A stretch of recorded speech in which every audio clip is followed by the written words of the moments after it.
We'll let people Okay. in. Thank you, Haley. Do you see how simple that was? That's embarrassing.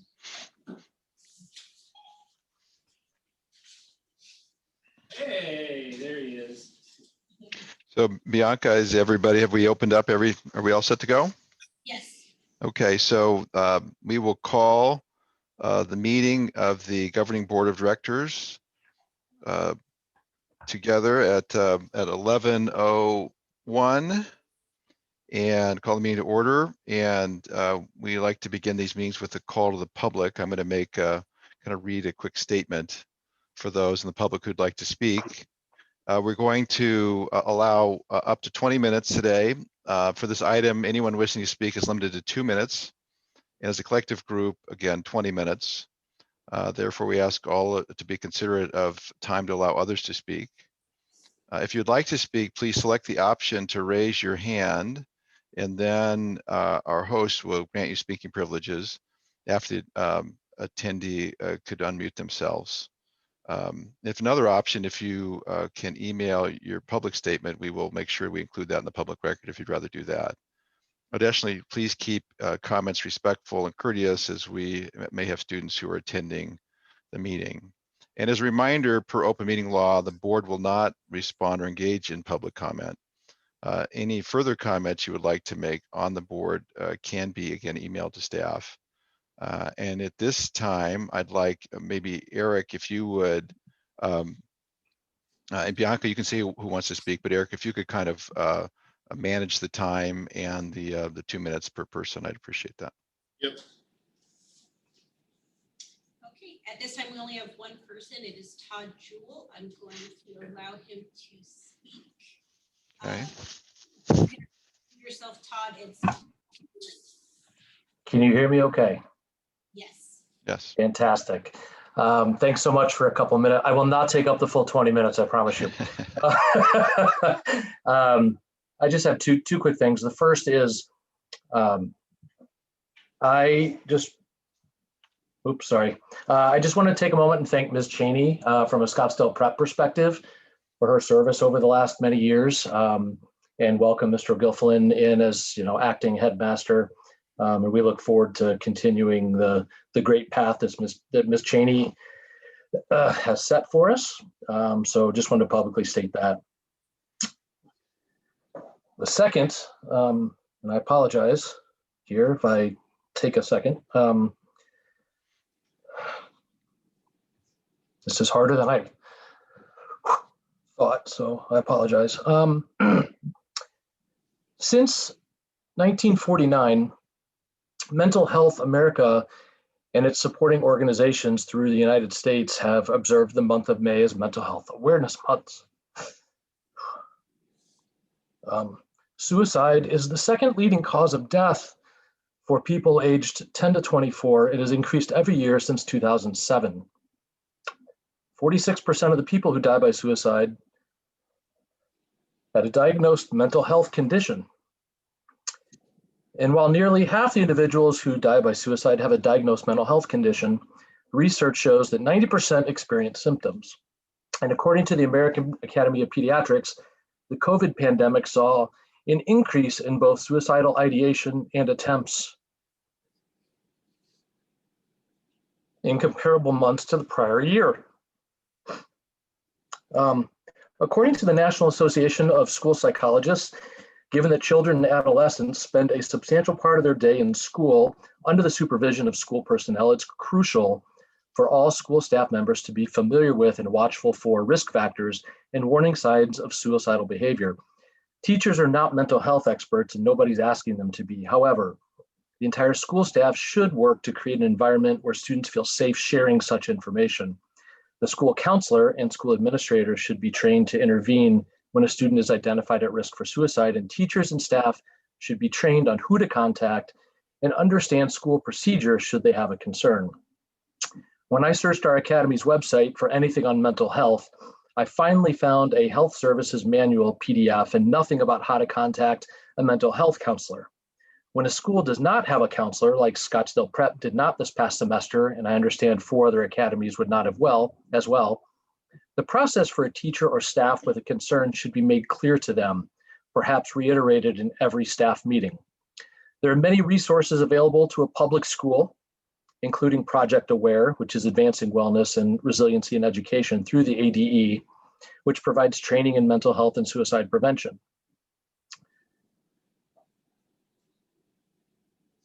September is Suicide Prevention Awareness Month, and I would challenge Great Hearts to be a leader in the public school sector when it comes to supporting students and their mental health. Perhaps posting websites and phone numbers in the bathroom for students to have access to those resources. Hold an assembly to help students better understand how to support themselves and their friends. Dedicate an in-service day for staff on these topics. Make sure every communication to Great Hearts staff includes who to contact and what to do. Make sure every newsletter blast includes a link for parents and students. And a portion of every Academy website should be dedicated to providing this information. And Scottsdale Unified School District is a great example of how they've done that. It's my hope that Great Hearts and its academies better support its student community as it relates to mental health and suicide prevention. And I thank you so much for your time. Thank you, Mr. Jewell. Yeah, thank you, Mr. Jewell. We appreciate that. Very, very appreciative. Yep. Yeah.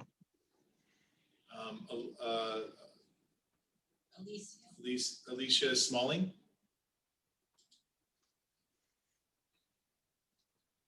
Can you hear us? Yes, can you hear me? Yes. Yes. First, before I go on, I want to say thank you to Todd.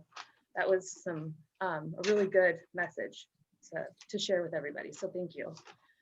Good morning, Governing Board. My name is Alicia Smalling, and we are a new family to Great Hearts. Our daughter Liberty just finished kindergarten at the North Phoenix campus. I wanted to express my gratitude and appreciation for all decisions made by the board and Mr. Twist.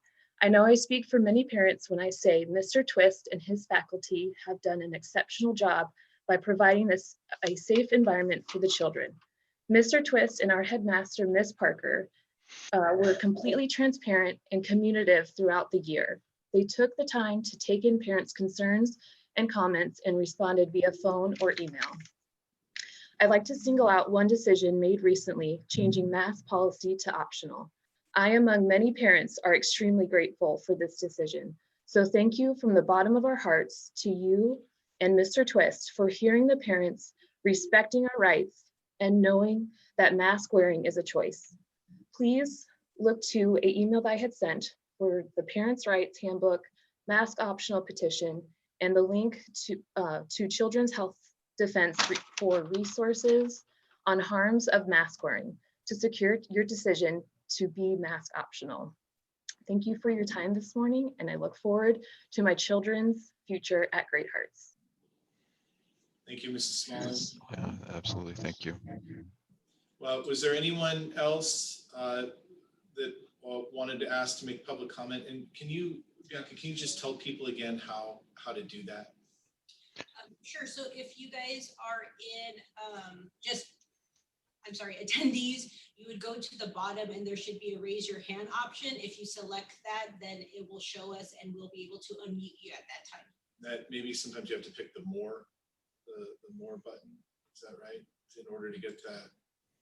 No? Yeah, I'm. Oh, you're not. Yeah, it should show raise your hand. Mm-hmm. Did we have anyone else that wanted to make a public comment? We'll just, Mr. Mullen, we'll give it here a second just so that everybody has an option. Does it take them to the top of the? Yes, they raise their it'll hand? show, but I can scroll up and down for you.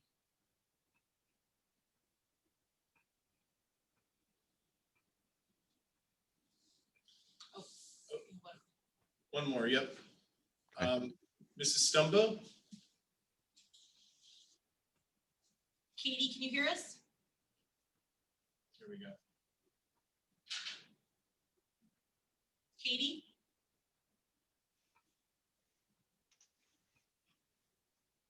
Oh, muted, there we go. Oh.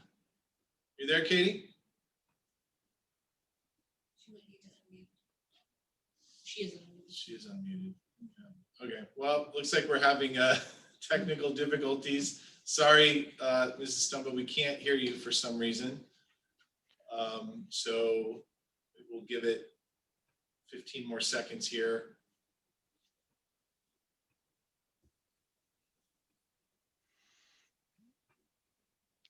And again, would encourage, if it doesn't work, to go ahead and send us the message, and we'd be glad to enter it into the record, because it's important for us.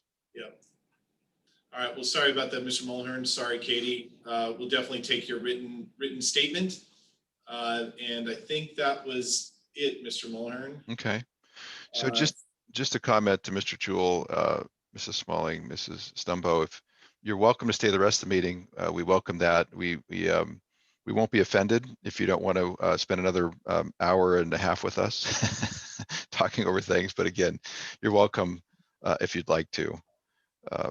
So we're going to move on to item number 3, the approval of the consent agenda. And as everybody's had in the package, there are really 4 main areas: the homeless dispute and process form, the board meeting calendar for 21, 22, and 22, 23, and updated school calendars for a number of our academies, and then again approval of our family handbooks, which are very uniform except for a few sections in each, as you guys know, which has to do with communication policies and I believe dress codes. So if there is any discussion on that, we can pull something off. But if the board, in fact, I never really took roll, so let me go ahead and take roll for a roll call for the board. And you can just indicate you're here. Diane Bishop. Here. Philip Tyrone. Mr. Tyrone let us know he would not be able to make it today. And then Christopher Pereira. Here. Here, okay. So we do have a quorum, just as to put that into the record. So is there a motion to approve the consent agenda as presented? I will move that we approve the consent agenda as presented. Diane. Is there a second? I second it. Christopher. Okay. So moved and seconded, moved by Diane, seconded by Christopher. Any further discussion? Hearing none, all in favor signify by saying, well, I'll go ahead. I need to take a roll call since we're on remote. Diane Bishop. Aye. Christopher. Aye. And I'm also an aye. So the consent agenda items pass. Thank you. We're going to move on to item 4, the Academy Operations Report. We're going to start with a COVID update. And Eric, I'll turn it over to you to lead us through this item. Yeah, so as we've been doing over the past, well, gosh, what, year and a half of these board meetings, we like to give the board an update on the data. Our parents and our colleagues have seen this data. We try to be pretty, we try to be very communicative with the overall data. I think it was 2 weeks ago now that we sent the kind of final review of the numbers for second semester. And so we want to walk you through those, and this sort of closes out the academic year just around the COVID numbers. And I think we want to draw your attention. We can talk a little bit about this, but specifically draw your attention to the last 5 or 6 weeks of school where the mask mandate was lifted, and want to draw your attention to that, and as a means of giving us a sense or a lens through which to understand what we'll be entering into the fall with. And I think there's some really good news there for the board, and so I'll turn it over to Leanne, who's going to, I think, share her screen and walk you through some graphs.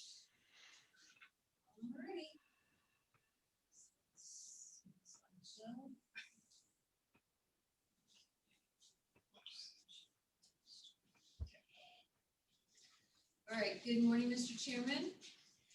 Morning. I'm pleased to bring you the final report, hopefully, for our COVID. Today I'm going to be reporting on the second semester positive cases, and just a reminder that these numbers represent those faculty or students who tested positive for COVID-19 with a PCR test and were determined to have been on campus within 24 to 48 hours of coming down with symptoms or getting tested. So here's our first graphic here. This slide shows the total number of cases in the Arizona region, week by week, from January 11th all the way through May 28th. The blue line represents the total number of cases in our prep schools, and the orange line represents the total number in our archways. This represents a combination of students and faculty. And we can see that it does kind of follow the science in that we do see fewer of our younger children who are getting the virus in our archways and in our preps. You can see the spike that we had there in January. And then you can see there in April where that arrow is, that's showing where we made the masks optional on April 21st. You might notice that we left the Cicero campus off of this graph, and that's because they're located on the Indian reservation.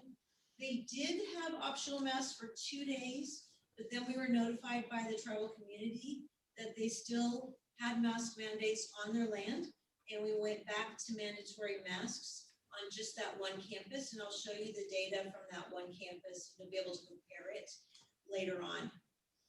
You'll also see here that after the mask mandate was lifted, we didn't see a large uptick in cases after that happened. Also, please note that we do have a pretty small y-axis here of only 60, when in reality we have 11,600 students on campus.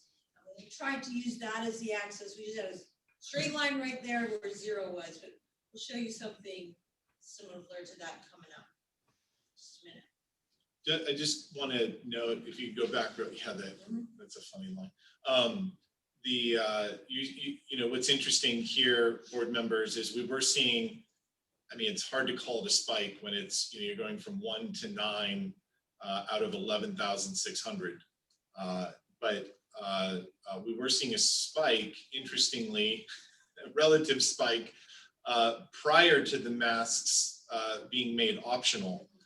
And then it started to decrease after that. And so just want to bring some context there that 9 number isn't a number related to the mass. It was happening, as you can see, prior to masks becoming optional, and then everything after that stayed pretty much where we had seen it for many weeks.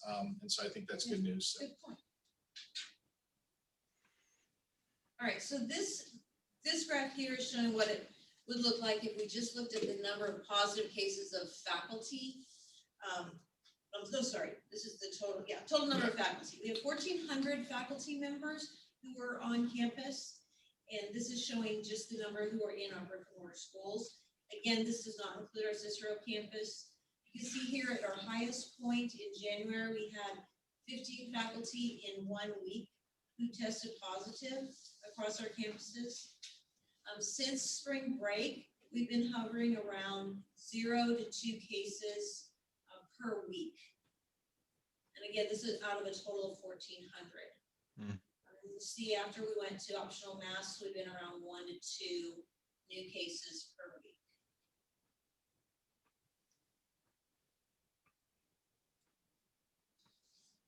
This is a percentage. If you want to look at that, what percentage is that? We're at the heaviest time, we're at 1%, right around 1% of our faculty. And then right now we're around 0.07 to 0.14% of our faculty who on a week-by-week basis are being tested positive for COVID-19. Not a lot of change since January. Interestingly, probably around February, where you see it go from 0.07 to 0, that is about the time when our teachers started to get vaccinated. We don't have an idea of how many of our teachers got vaccinated. We have not asked for them to turn in a vaccination record.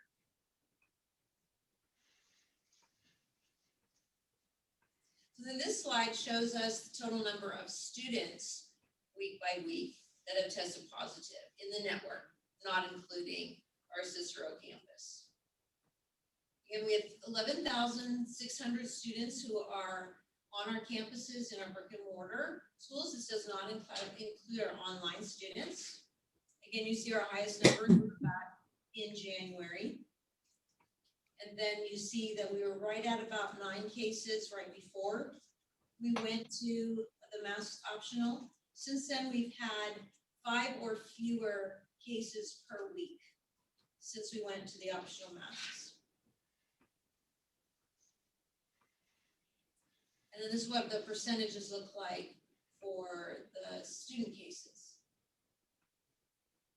So our percentages for students never went over 0.3%.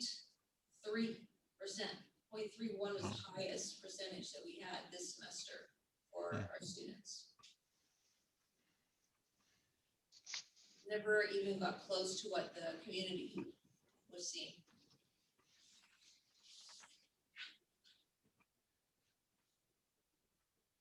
Now, this is what we saw on the Cicero campus. This is where masks were remaining, where they kept the masks on, except for those 2 days where you see the double arrow right there. Now, because of the close monitoring we do, we did see a slight spike right here, but we were able to trace that spike. And we did find out that there were 2 individuals who were on campus for several days before it was determined that they had COVID-19. They were both in the same grade level. One had been tested and the doctor read the test incorrectly, and the other thought that they had allergies. We were able to determine that this spread was happening in this grade level, and so we were able to quarantine that grade level quickly before the spread went any further. I think we got maybe a couple of cases in some other grade levels, but it didn't spread much further than that. So we were able to quarantine that grade level. It didn't get over to the Archway at all. Archway remained unaffected. So it had 0 cases all the way through the rest of the semester. And even then, still didn't reach the height that it did back in January. And then here's just a comparison of the campus where masks were still mandatory, and all of our other campuses where the masks were optional. And you can see that there's pretty much the pattern looks fairly similar on both.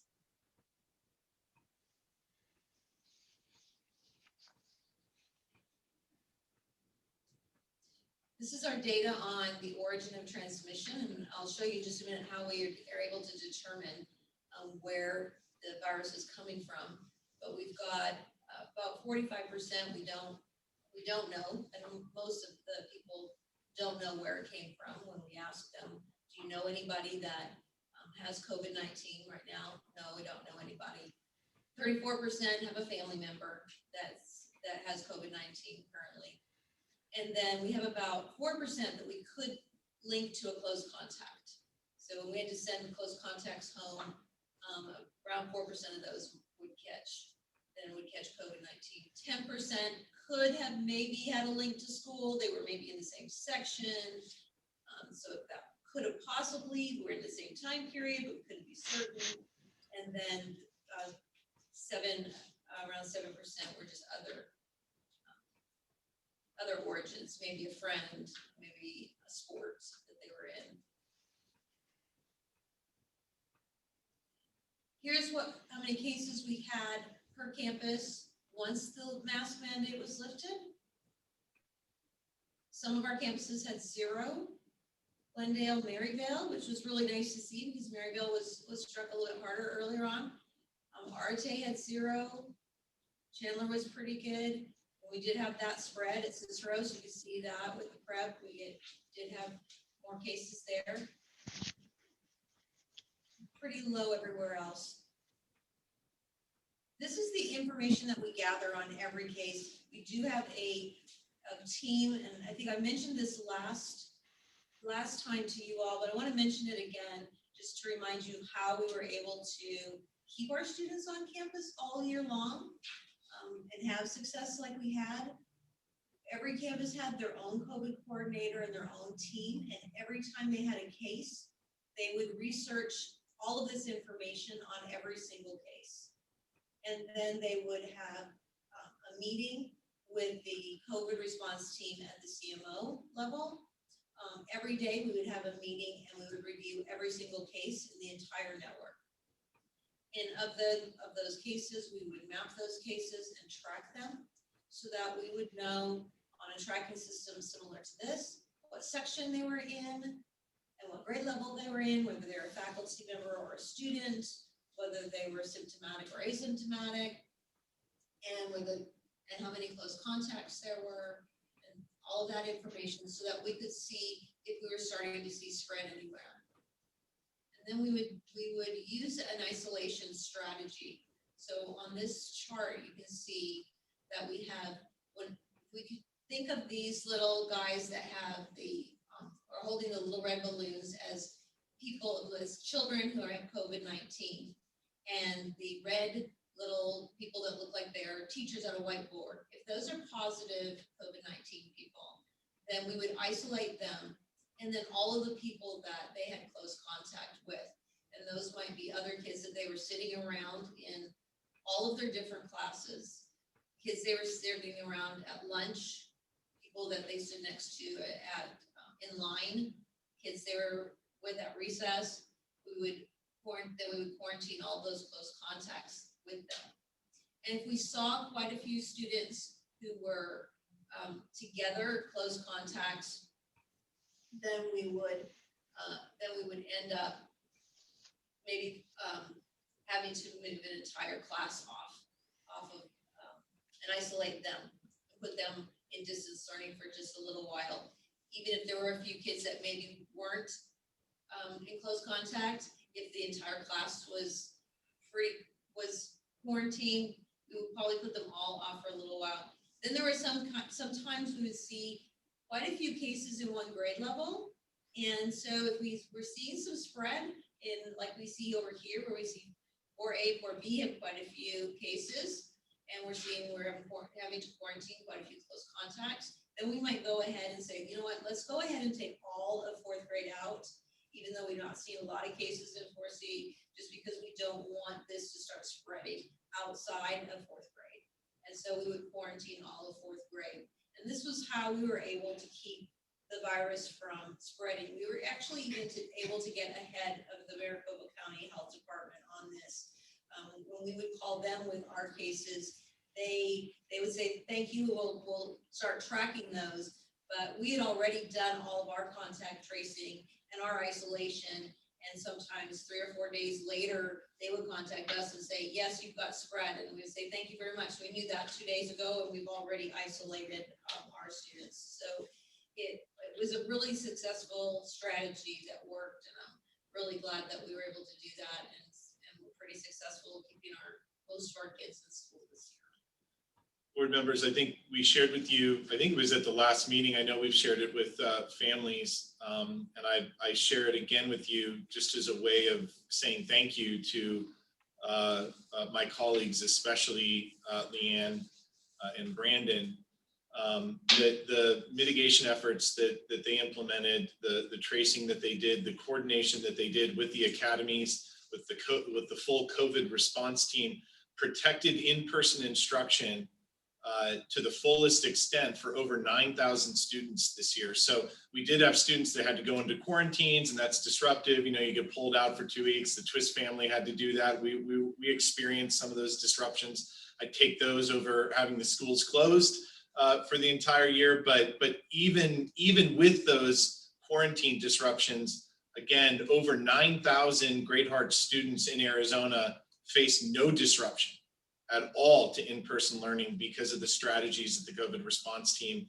really under the leadership of Leanne and Brandon, implemented. And so major kudos to them, major kudos to Leanne. She's really been, I mean, she's been deep in this data. I think she will very much look forward to a time where she doesn't have to look at these spreadsheets anymore.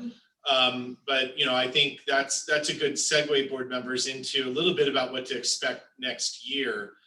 You know, we have shared with our families that we're pursuing a normal operations approach for next year, and so you know, getting the kids back to the full academic, extracurricular, athletic life that they've been missing. Not as much as other kids, I would say, across the state and country, but these mitigation efforts, though, will continue in as much as we will still track cases, but we will take, I would say, a less sort of intrusive approach and start to pull back on say full quarantines of whole classes. You know, we will retain the right to do that should we see the spread that Leanne's talking about, but we're going to take an approach where we're quarantining individuals and those that may have been absolute close contacts and working with them on those decisions with the family. But we expect to see even fewer disruptions next year to in-person learning for our students and for our families. And I would harken back just to the data that we have now, 6 weeks of data on optional masks and the impact that has.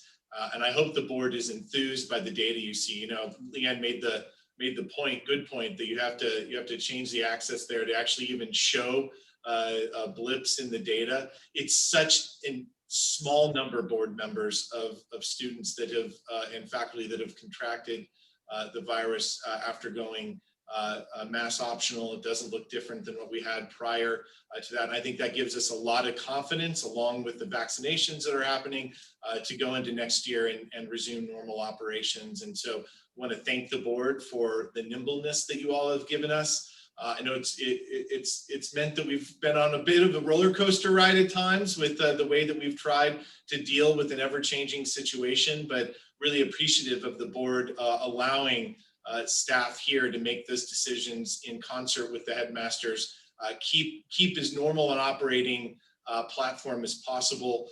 And I think if you look around at the positive impact that has had this year in the Great Heart system in Arizona, it's almost immeasurable. So a lot of that went, you know, there's a lot of hard work. Again, I just want to sort of digitally pat on the back. She's right behind me, Leanne and Brandon and the team. And I can't be prouder of them, more grateful for them. And I hope the board knows that the things that they have carried this year have been very heavy. And we wouldn't have gotten through this without them, without, you know, the core values they exhibit all the time, and just the love and care that they have brought to the work. It's been a heroic moment, and I've been proud to get to witness it. And not to pile on the praises, but Eric said a lot of things I'd like to say, and there's more. I think, Eric, we need to pull you into that conversation.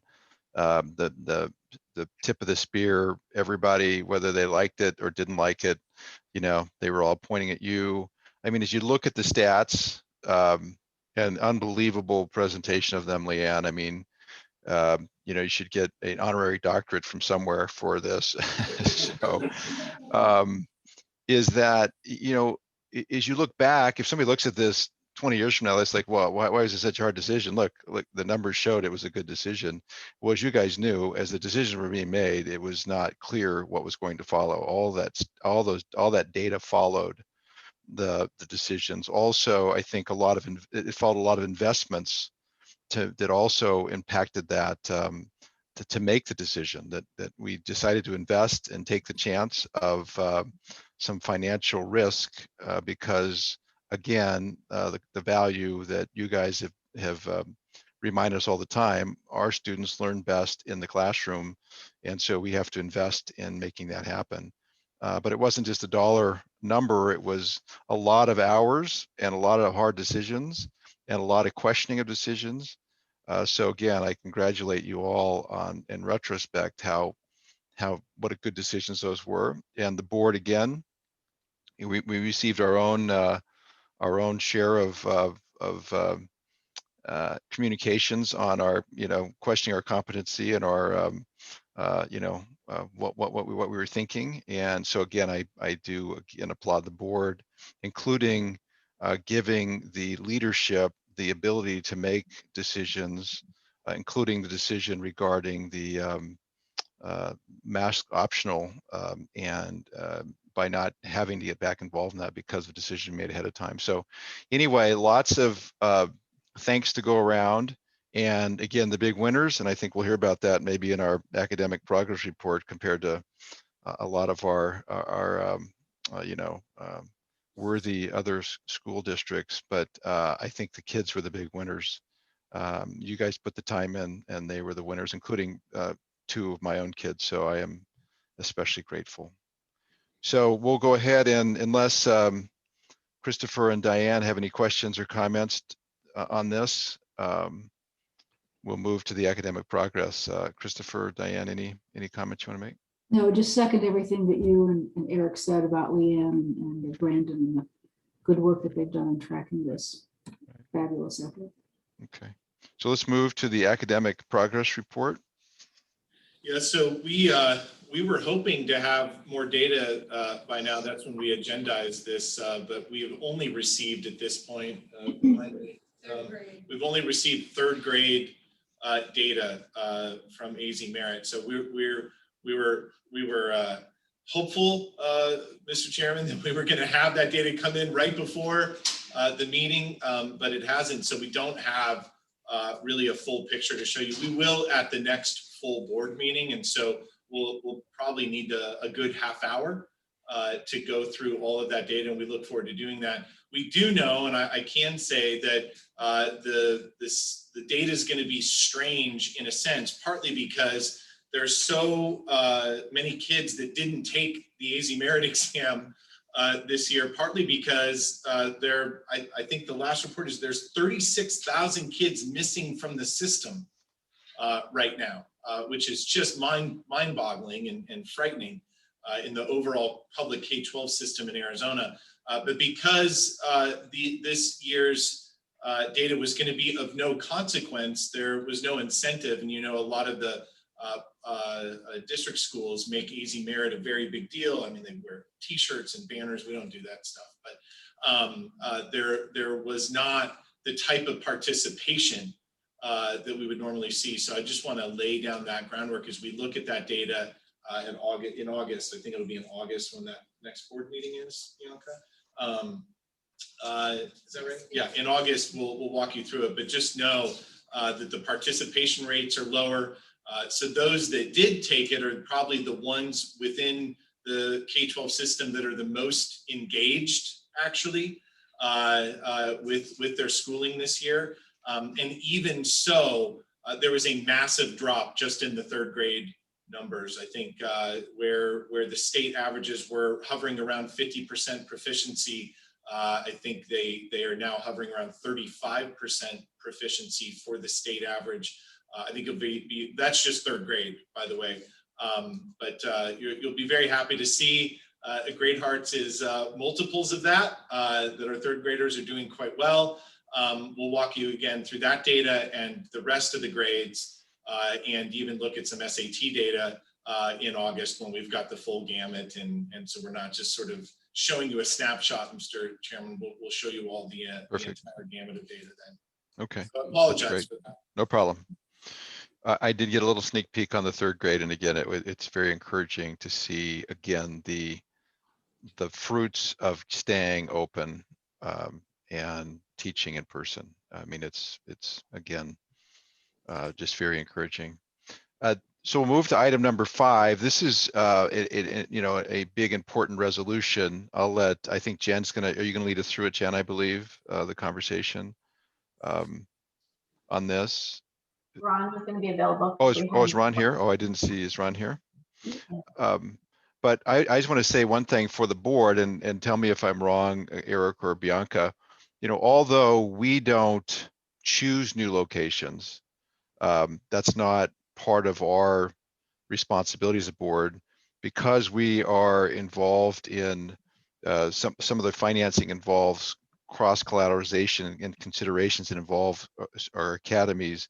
We become active in the process of opening up new academies and moving them because of the financial piece of that. And that's what we're here to talk about. The resolution, and I'll let Ron explain it, kind of its size, its scope, but it is drafted very specifically to meet the various wording necessary to for the various people that are willing to by the way, willingly invest in our bonds as long as we agree to certain things. So Ron, at that point, with that introduction, can I turn it over to you? Sure. Can you hear me? Yes. Great. Thank you all very much for giving me the time to talk about this resolution. It's really a very positive step for Great Hearts. What we're asking the board to approve is really 4 expansion programs that we've put in place.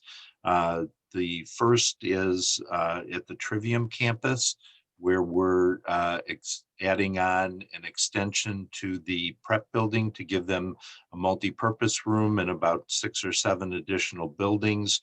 We're also looking at expanding the archway so that we will give them an extra 2 sections for the archway.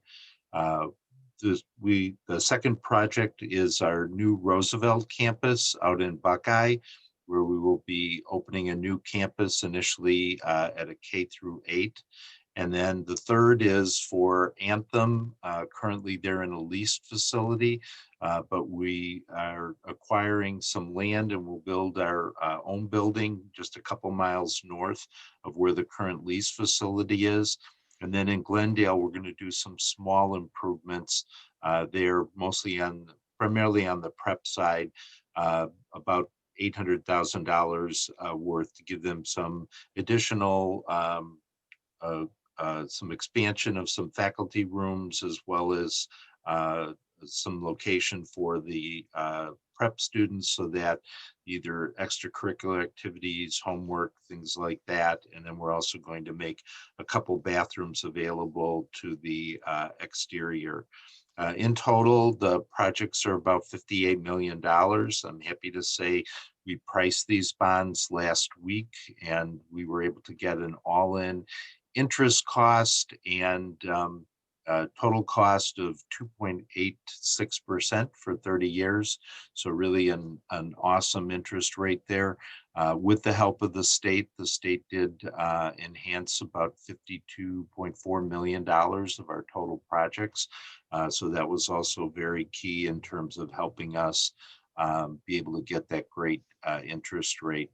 What we're asking the board to approve today, one of the key things for our investors is that the way our Great Hearts is structured, the schools pay a rent to the CMO for those facilities, and that rent is equal to the greater of the actual debt service or 15% of state revenue. What we do is we pledge that lease payment that the schools are making to the CMO to pay for the buildings. We pledge that as the collateral that will be able to, in fact, make the debt payments on those bonds. And the second thing we do is we also pledge any miscellaneous assets that get added to the school as additional support for making sure that we make those debt payments. And so in the resolution, there's really kind of a couple big things that we're asking for here. Is that the first is that we guarantee the repayment. And as I said, the way we do that is we pledge this lease payment, and the lease payment is sufficient to pay the bond payments that are due. Second, that we grant a security interest in the other assets. I just mentioned that. And then the third thing is that we actually assign these lease payments so that they go through a trustee, and through working with the state the trustee actually gets the funds that the state sends us first, what we call the intercept. They carve out the payments related to the bonds and then send the balance of the money to the schools. But that way, from a bond investor, they're ensured that they're going to get their payment first. And as a result of that security, they're able to give us the low interest rate that we receive. So that's that group of items is one big thing. The next follow on is that really giving the power to Eric or myself to be able to sign all the related agreements that we need, as well as to make sure from an ongoing basis that we continue to execute whatever agreements are needed to make sure that we continue to make those bond payments. And then there's also an element in there related to that we're going to create what we call a direction letter. And it's that letter that goes to the state treasurer that tells them, rather than initially to sending the funds to the schools, send it to our trustee. The trustee will carve out this bond payment and then send the balance to. So this is a process we've used with the prior bond, so it's not new at all. It's worked very well, very efficiently, and really gives that kind of two pieces. One is that the security to the bondholders so that they're willing to make the investments, so Great Hearts can continue to expand and offer more high quality education seats. And then two, that we have the signing authority in place so that we can execute all of this in an efficient manner. I think that covers the bulk of the, I mean, that's all in my English, not legalese, of course, but I think that covers what the intent of the resolution is, and happy to answer any questions that the board might have. So Ron, a few things I think would be good just to add on, and that one of them is that to explain just very briefly what it means when the state enhanced a certain number of the bonds. Correct. Yeah. The state of Arizona has made available, I think it's about $350 million that schools can apply for an enhancement. And basically what it is it's a backstop. Should Great Hearts default on its payment, the state would step in to work to make sure that the bondholders are able to get their payments. And so because that's an additional backstop there, besides just the flow that we have set up for the state funds, that again gives the bondholders a little bit more comfort and security that they're again able to give to buy our bonds at a much lower interest rate. And thanks, John. I think that was really clear. And then I think it'd also be good to let these guys know, Ron, how how well these are received in the market. So in other words, if we had $100 worth of bonds to sell, we had more requests to buy the bonds than bonds to sell. Could you explain that a little bit and talk about the ratio there? Sure. So when we offer bonds, as I said, it was a 30-year offering, and we break up the bonds into different dollar values because there's a lot of different investors out there. Some investors are looking for, a short-term bond, others looking for long-term, but we work with an underwriter. In this case, R.W. Baird was our underwriter, and they make this available to the marketplace. In total for our bonds, we were subscribed 2.8 times what we made available. Now, it wasn't in every time bucket. In fact, when we looked at the outer years, those are about 1-for-1. But in the shorter duration bonds, we had a really strong participation there. So it really sends a great message that, not only are people willing to invest in Great Hearts at this very low interest rate, but we actually had more demand available than the bonds that we were willing to sell at this time. And just a comment on that, having been involved in this through the years, it's, we knew early on people liked the education because they were willing to send their kids here. We knew people were willing to lease us their space. And then we also learned over time the parents were willing to contribute. But what was a big breakthrough for us was that at the point where we realized that the markets, respected what we had enough to lend us money, on very good terms. And so that's really important to us. So some of the decisions we make, involve keeping it that way. And I think the way this document's written and the fact that the state would be willing to participate with us is just, again, a good sign that we're making good decisions, and people appreciate that at a lot of levels to allow us to keep serving more students. So I think those were all good Bob, points. I'll remind the board that the enhancement comes through what's called the Achievement District, as you know, and that in order to even have access to that pool of enhancement dollars, the academic record of the entire CMO has to be stellar. Of course, this is a tax exempt bond market, so it reflects, at least for Great Hearts, the overall nonprofit structure that we operate under. And so I think it's good for at least the public record to know that this is because there's an incredible academic record. We have demand for our schools. That was another thing that you have to have in order to get into the Achievement District. You have to be able to demonstrate a greater demand than you have current seats, because the whole point of the enhancement is to try to grow great schools. And the fact that we're, obviously structured as a nonprofit, tapping into the tax exempt bond market, and through Ron and our partners' really good work, getting an interest rate that's only going to be accretive to the bottom line of each one of the schools over the next 30 years and get stronger and stronger. Imagine what this means for the schools 15 years from today. And so, it's a lot of great work done by Ron, and we're really, really proud of that and grateful for it, and grateful that we get to grow and serve more families with this excellent offering. Thanks, Eric.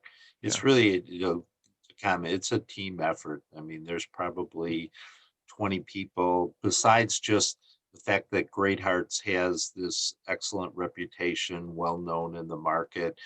That underlying is the overall that helps get us the rates, but there's probably 20 people, external attorneys and underwriters and financial advisors that are used to help make this all happen.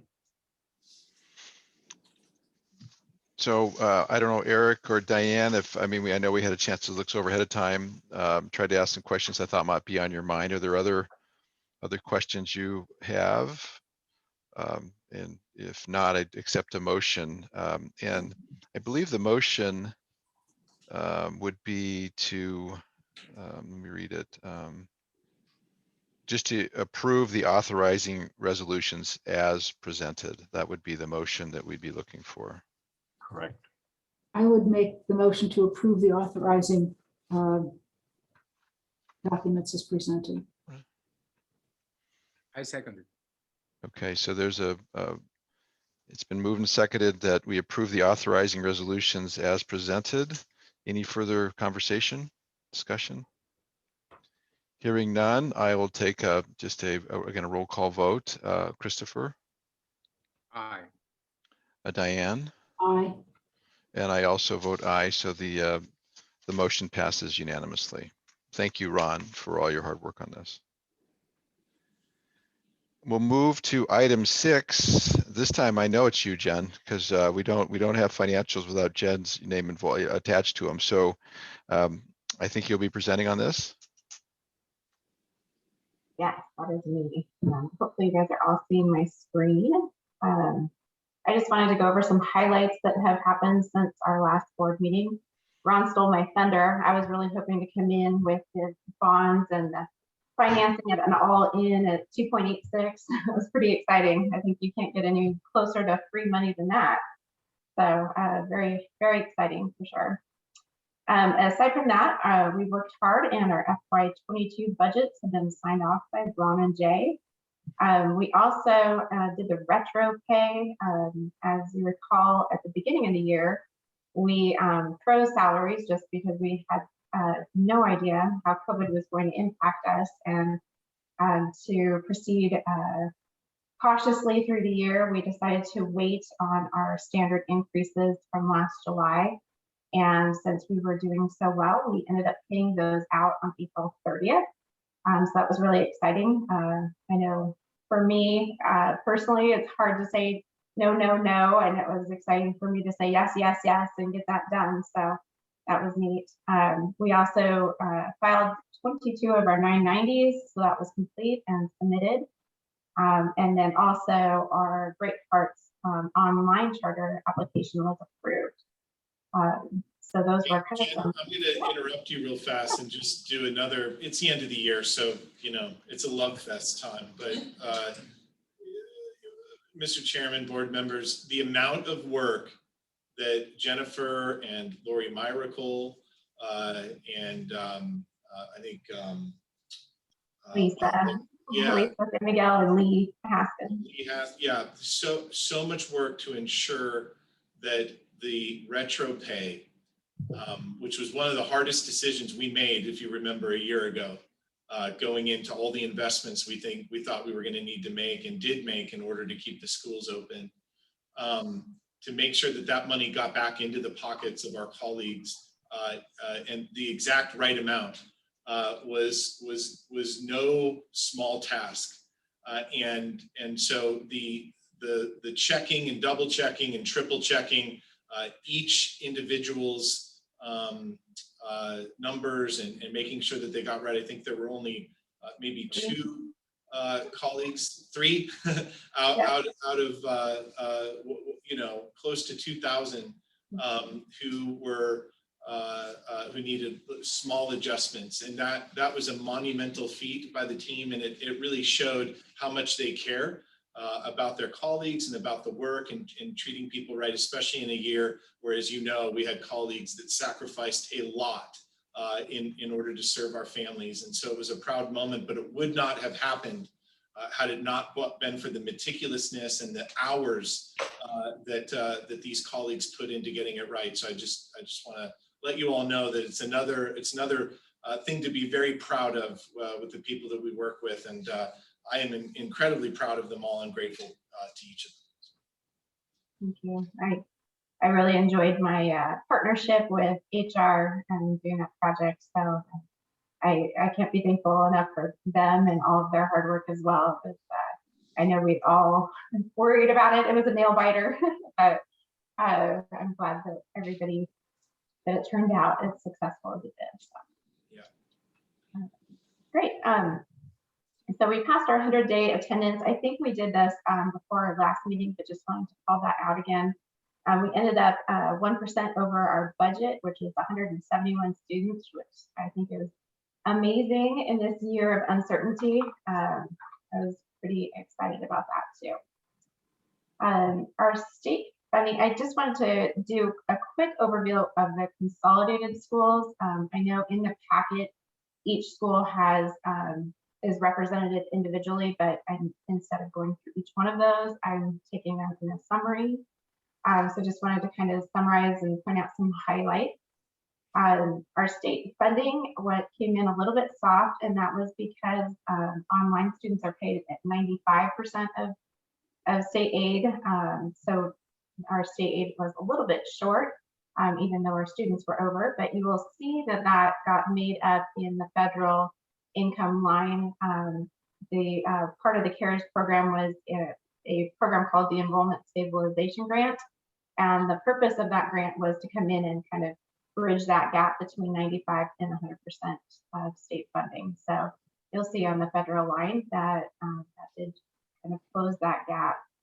Our student activity fees continue to be a little bit soft, and that's just due to the limited activities that we can have. I think thankfully athletics and sports were able to participate, but I know we cut back a lot on the clubs. And then you will see that development knocked it out of the park this year.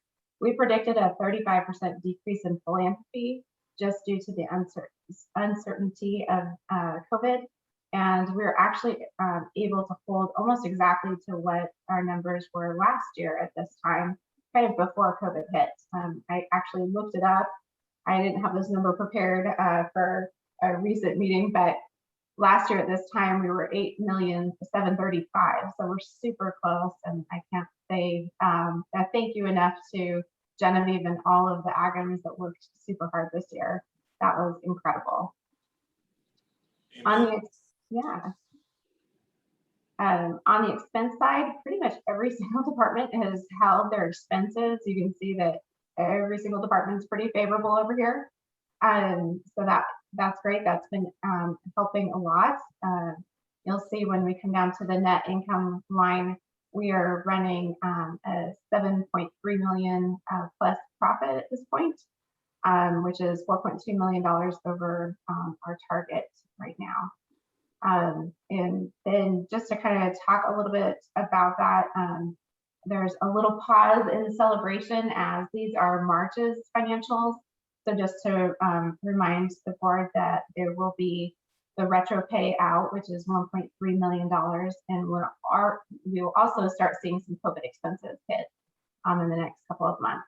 So I anticipate being pretty close or a little bit above our net operating budget by the end of the year. I want to again second your comments about Genevieve and her team and them. You know, when you're in our position, I mean, that the one factor you just don't know about is how are we going to raise the monies that is the delta between what it costs to run this place and the state gives it to us, especially this year. And so to basically match the year before, I think is extraordinary. And I think if we'd known that was possible, but we thought it was impossible. So that's why we had the freeze on the salaries. Again, we wouldn't have had to freeze the salary. So it wasn't just like, oh, good job, Genevieve. It's like, well, congratulations, all the teachers who worked so hard, because of that, we're able to do the things that Jen had to, and others had to encourage us not to do at the time. So those were all hard decisions. Again, I'll compliment Eric and his team to make the hard decision not to provide the raises, which is a hard thing to do when you're asking teachers to double down on a lot of their responsibilities, and then to be able to see through the generosity of the parents to make all that up, I just think is a great story in itself. So again, lots of subplots to all these numbers, but I think overall, again, just more evidence of lots of hard work and smart people have and generous, a generous community has helped us stay on track. So thanks to everyone. Yeah, I mean, our parents really pulled through for us. Obviously, Genevieve reminds us of that all the time, that for all the hard work that's being put in, at the end of the day, parents are giving their hard-earned money to these schools in order to make them successful. And as you said, Bob, this has been the case since the very beginning. We are in partnership with them, and without their trust and without their investment, the whole model falls apart. So yeah. It's absolutely essential that we continue to serve those parents well, because they are serving us well, and that relationship is so important, and it's reflected here in these numbers, and it's really remarkable. And I think you said it well. I mean, they trust our teachers so much because our teachers are worthy of that trust. And I think no more so today than ever. I mean, they have gone above and beyond. And I think that 8.7 million is the parent community saying thank you in a really big way in a really tough year. So we're very grateful to our parent community and very grateful to our teachers to make that possible. So on this item, there's no motion. It was just an update. Is there any additional questions, Christopher, Diane, on these numbers? None from me, Bob. Okay. So why don't we move to item 7, which is the approval of the 21-22 proposed annual budgets. And again, I think, Jen, you're front and center again. I am. So thank you. Yeah. So for next year, I actually separated this out so that you could see this drawn out a little bit because online is brand new to us. We did get the application approved, so we are launching online. Our goal enrollment for online is 610. So again, just because this is so brand new, I separated it out so that you could actually see the target was before we knew we were going to have online. So you can kind of compare the target to the schools as well. In addition to online, we have Maryville that's adding a couple of high school sections, and there were a couple other schools that had some modest student increases, but really no other growth this year aside from the online. So respective to the target, we had been shooting for a 2.51% NOI. Looks like we are going to be coming in at 3.96.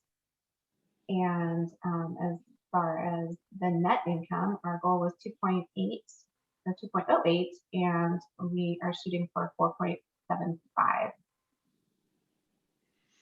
So can everybody see that on the And on again, that this is, spreadsheet?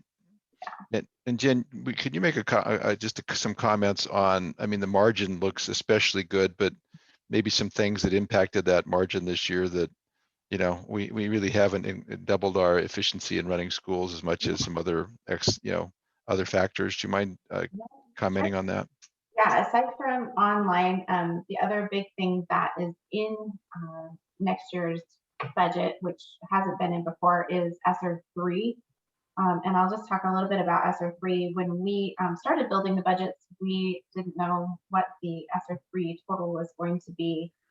We thought it would be a little bit more than ESSER 2, which ended up being 4.2 million. And so we budgeted conservatively at 75% of that. So the ESSER 3 numbers that are in there are $3.7 million. ESSER 3 also has a big some big contingencies or requirements basically that you need to do to fulfill the grant, where ESSER 1 and 2 did not. ESSER 1 and 2 are basically just covering the expenses, PPE, cleaning, all the extra expenses that we incurred last year, desk shields, laptops, I can go on and on and on. So thankfully those dollars came in and were able to bridge that gap for us. ESSER 3, the government has really put an importance on bridging the learning gap. I think Eric touched on that a little bit with other testing scores around the state. And I think that they are noticing that and wanting us to think of creative ways to bridge that learning gap. So there's 20% of the grant that is required to be spent on tutoring or remediation or anything that we need to do to bridge that gap. So there is 20% of those expenses that are built into our operating expense line item as, you know, kind of these reserve dollar amounts.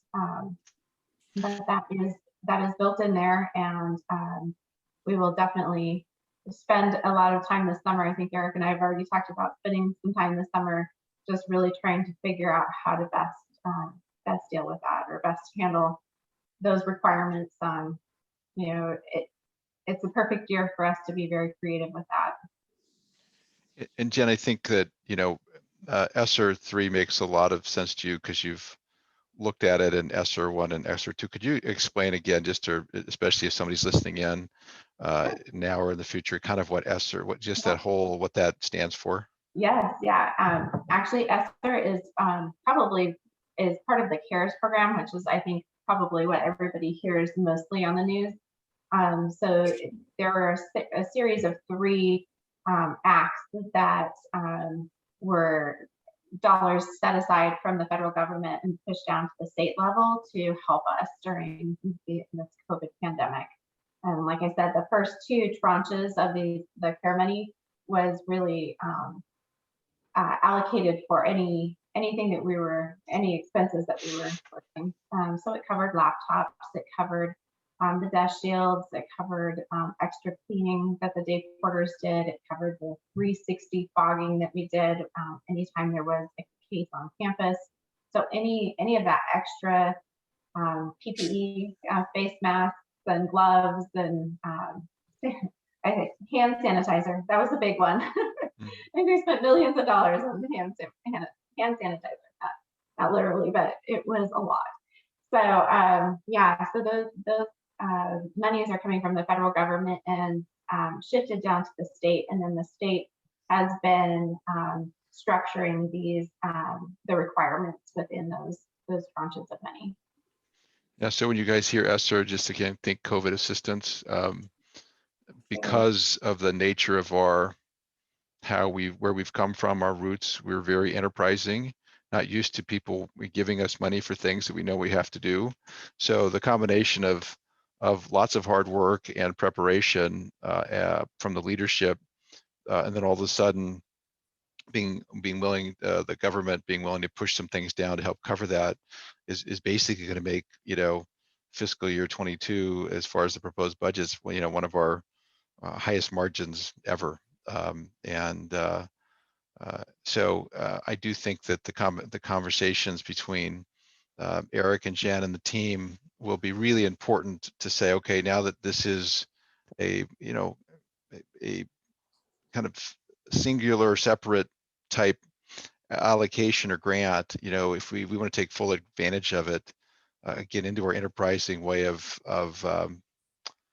educating and in all the things it's allowed to do to take full advantage of it. Because again, it's very nice to have. It's nice to have breathing room. I mean, I think that when we go back to next year, again, the year after, I think our goal is to hit 3% margins is a very difficult one, given that we have to raise so much money. So it is nice to have a little breathing room next year. I mean, would you agree with Jen, that statement? Definitely, yeah. And I think that the one thing that weighs heavy on my mind too is, is always that dilemma of hiring people and, just realizing that this COVID money is only coming in for a certain period of time. So not doing things that impact our run rates for future years. So Yeah. Not hiring a bunch of people and then having to lay them off because Right. we don't have money the next year. So just being, and that's why I think that just spending some time over the summer and really planning strategically how to do this is really important. Right. I think we want to make the most of this opportunity, but also be very cautious in how we do that too. And again, what we're seeing here is the kind of combined budgets. Obviously, we receive them all separately, and everybody gets the ESSER at different, different capacities. It impacts different academies in different ways. But overall, I think that we had a chance to look at it individually before the meeting, and I think that this presentation is a good summary of just that. Again, a lot of hard work passed, a lot of hard work ahead has put us in a good position for fiscal year 22. So happy to take any questions. I know Bobby reached out. So if there are specific questions on academies, please reach out. I just going through 22 individual financial packets and 22 individual budgets is really hard. Would be really time consuming. So trying to take a stab at doing this on a consolidated basis is I think helpful for everybody. So. And just for the other board members' information, I was able to spend about an hour and a half on these numbers and others with Jen and Ron and some others maybe have been earlier this week. My weeks are kind of squishing together, but it is good to ask questions and find out every time you ask them that, again, all of this started with leaderships at Academy saying what they needed, funneling through all the different financial specialists and leadership to say, okay, yeah, we can or can't do that. So it's it's nice to have confidence in the numbers. And so again, to thank the whole financial team for that and the leadership team. Yeah, for But sure. I think I get the easy part where I just get to present a summarized budget. But yes, a lot of kudos to Michelle Anderson and Michelle Lair, who met with every single headmaster for hours in multiple meetings. So we do take this very seriously, and we want to make sure that we are preparing the best budget we can as far as being conservative and fiscally responsible, but also making sure that we are trying to accommodate all of the academy's needs as well.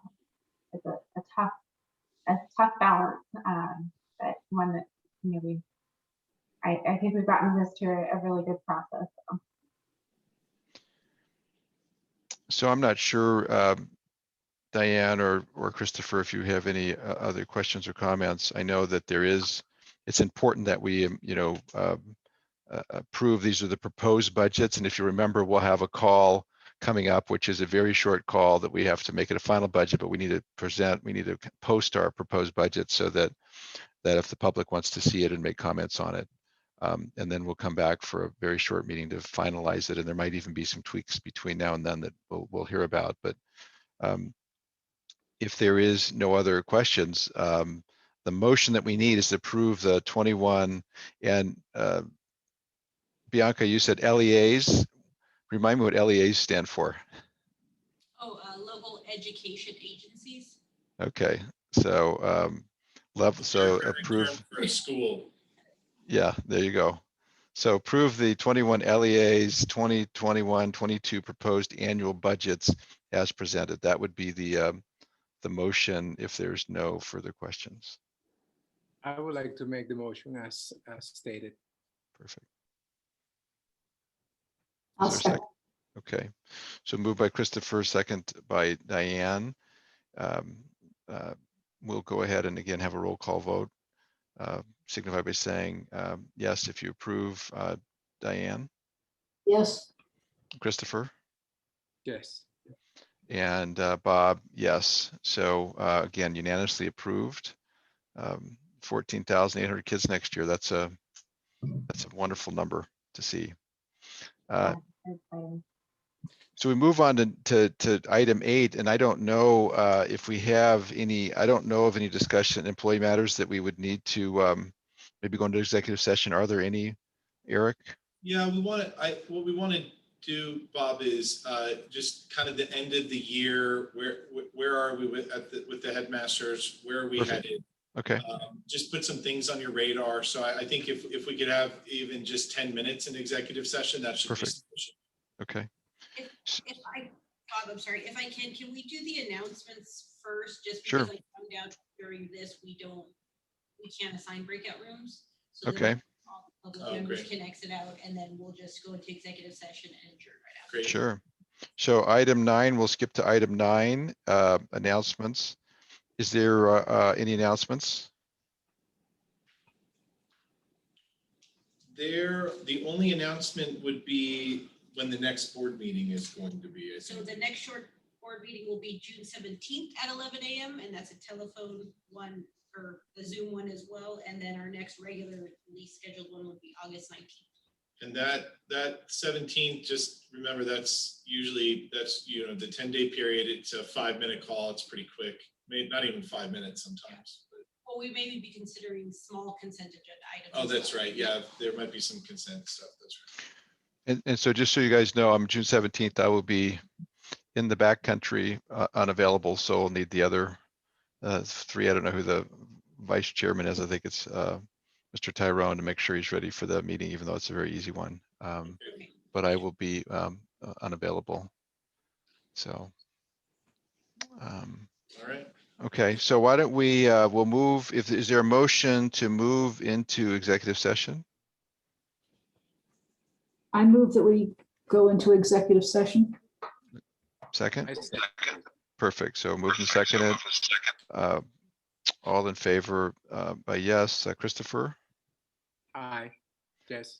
Diane? Yes. Okay, so we'll enter executive session at 12:20, and that'll only be open to it's not open to the public. So Eric, I'm not sure who you want in that, but everyone else, thank you so much for attending, and we'll move to that Yeah, all public members will need to. meeting.